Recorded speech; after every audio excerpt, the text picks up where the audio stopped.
Good morning, everyone. Good morning. I'm Gene. And I'm George. So we left Cuesta Campground and Lodge. Lodge and campground. Lodge and Campground. So we stayed there almost a week, I think, and we needed it. But it was definitely time to leave today because every night it was dipping below freezing, and it was just too cold. It was not really enjoyable. And anyway, our time there was had come to an end. Time to move on. So moving towards Santa Fe right now. We're close to Taos. So I would like to share something with you guys, and I hope you won't be judgmental. So this is something really personal, and I'm gonna share it with you, just hoping that it might help somebody else, because I know there are a lot of people in my situation. As some of you know, 2.5 years ago I had a bad road bicycle accident, a very bad one, and I broke my leg, my femur in 3 pieces, and my leg had 3 fractures. So it was the femur, tib, and other things. I hit other things, and I have central cord syndrome. I hit my neck, I compressed my spinal cord, and it caused some very unpleasant feeling in my arms, both my arms, which I tried to rectify by having neck surgery, but unfortunately it was too late and it didn't have any effect. So I still have the central cord syndrome, and despite 7 surgeries after the accident, my femur did not mend. So I was walking and riding my bicycle and doing everything that a normal person does for 2.5 years with a broken femur. I was walking around with a broken femur, and I was in a lot of pain, and I was taking a lot of pills, opioids, and then I had my last surgery in last June, and my dose got increased even more because of the surgery. It had reached unmanageable proportions in my head. I did not want to keep taking these pills anymore, because now my leg seems like it's finally on the mend. The pain is not so much, it's just my arms, my central cord syndrome. But my leg is much better, and I really wanted to break away from all these pills. So we decided to take this trip, which is a pleasure, but it also gives me a chance to clean up from everything that I'm taking. This is really hard. This is very personal. It's hard to open up. And since we started the trip, I've moved my way down to 1 oxycodone. It's been tough, and I've done it with the help of cannabis. I found it very helpful, and I much prefer it to taking the pills. It's natural. It really helped me out a great deal. It was terrible, I took almost 2 months to get from 8 to 1, and I'm still suffering. I still have to break away, but I don't think I would have been able to do it like this if it hadn't been for the cannabis. I'm absolutely for it.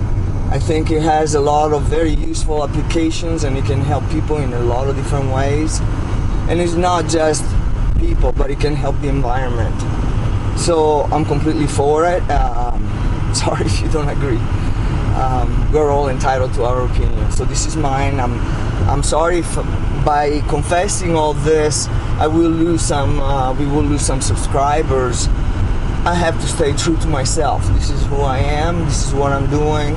This is my life. I'm trying to live it the best I can. I'm trying to recover the best I can from what happened to me, and I'm trying to claim my life back. And this is working for me. So this is what has been happening, and this is also why you haven't seen us doing a whole lot of stuff and going around, which is not the only reason. Another reason is that George really hates crowds, so that's why we never stop at cities, towns, and we never walk around anywhere, and and we just live in the wild. Basically, that's what he wants to do. Yeah, the further away from humans, the better for me. It's not that I don't like people, I just don't like being around, I don't know, crowded places, that's all. National parks that we went to, even though it's, I guess, technically off season, I couldn't, it was just too much, too many people. It was. Well, we made it to our overnight boondocking location, guys. We are currently at Camel Rock Casino. Casino. It's just north of Albuquerque. Yeah, close to Santa Fe. We're not exactly sure where we're supposed to park, but we found a nice little area right off on the side, and it's not bad, huh, honey? No, it's not bad. I mean, we're close to the highway. For one night, it's okay. Yes, we're close to the highway. We can do it one night. As far as the Oliver goes, let us update you a little bit on what's going on with it. Well, the beginning of our trip, as you know, or you may not know, we had to have our air conditioner replaced. They did that. Everything's working great, and as long as we were plugged in, everything was working fine. But once we started getting into boondocking mode and using the generator, we found out that there's a problem with the Easy Start. And what had occurred was the fan would kick on, but it would not kick on the compressor, and then it would surge, and then it would trip everything off inside the Oliver. And basically, I got up on top and looked into the back of the box of the Easy Start, and it had a D21 and a D23 code, which when I looked up the troubleshoot codes, that basically means there's a problem with the unit. Contacted Oliver. They told me to get somebody, a technician, to go ahead and diagnose it. We haven't been able to get that accomplished, guys, because all these RV technicians are booked up, and we haven't had any luck trying to get anybody that would want to take a look at it. No, they want you to stay there and wait. So, needless to say, the AC unit does not work with the Easy Start, so we had to go ahead and get our butts up in higher altitude. And we were up at about 7,000 8,000 feet, and so we were good to go up there. No, it was a little too cold at night. Yeah, it got into the 20s. A couple nights ago, it got down to 28 degrees where we were camping in Cuesta, New Mexico. That's a bit much for me. But another thing that happens here with the Oliver, we were at a boondocking spot, and I think it was in South Dakota. I'm not exactly sure. And we had the latch of the doors, secured, and out of the blue, a gust of wind came, guys, and it busted that. It cracked it. It was so strong, so violent. It was. It was incredible. But basically, out of nowhere, boom. those broken. latches have a little eyelet and stuff, and they're actually designed to break away like that. So it They did don't exactly manage what the fiberglass. it did exactly what it was supposed to do, because not the fiberglass or none of the rivets came out, nothing. So everything's good to go there. Yeah. And what else? Another thing, Oliver had put out a bulletin about the yeah. inverter, and so the other day I found out about it, and I went underneath the bed here and I looked at the inverter. The problem is basically there's no ground to the inverter, and from what I gather, there's a possibility that someone can get electrocuted by using Yeah, it becomes by using Yeah, your inverter. So basically, they're saying that a certified technician needs to go ahead and replace that. So basically, we got some issues with the Easy Start. We got some issues with our inverter, and we have some issues. We'll just go ahead and have them fix that little latch since we're going to go back. Also, George broke a light, the entry I porch. did. I broke the entry light porch using one of those extendable Telescopic ladders. And basically, the thing I thought was Solid. secured, and it wasn't. I was up on the top, and the thing collapsed, and the ladder struck the light.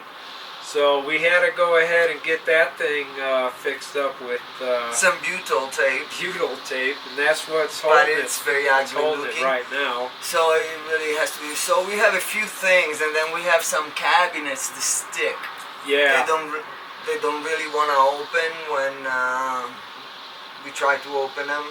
So we have a few things that I'm not a fan of the latches on the cabinets. I'm not a fan of them because this is the second time that we've had them where we've been gone for a little bit and they all start sticking. Yeah. So I would hope Oliver could come up with a replacement for these things, because they just don't seem to be cutting it. Yeah, that's true. That is true.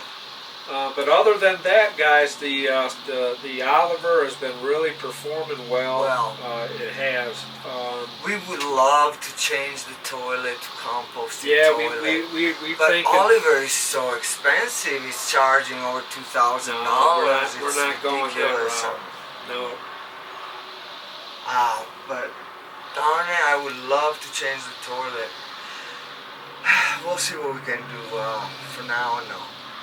So anyway, the moral of the story is, have you guessed that we're gonna have to go back to the damn plant again? Yeah. This is really getting old. We've been there now, what, 5-6 times? And it's getting long in the tooth, really. And let's hope this is the last time.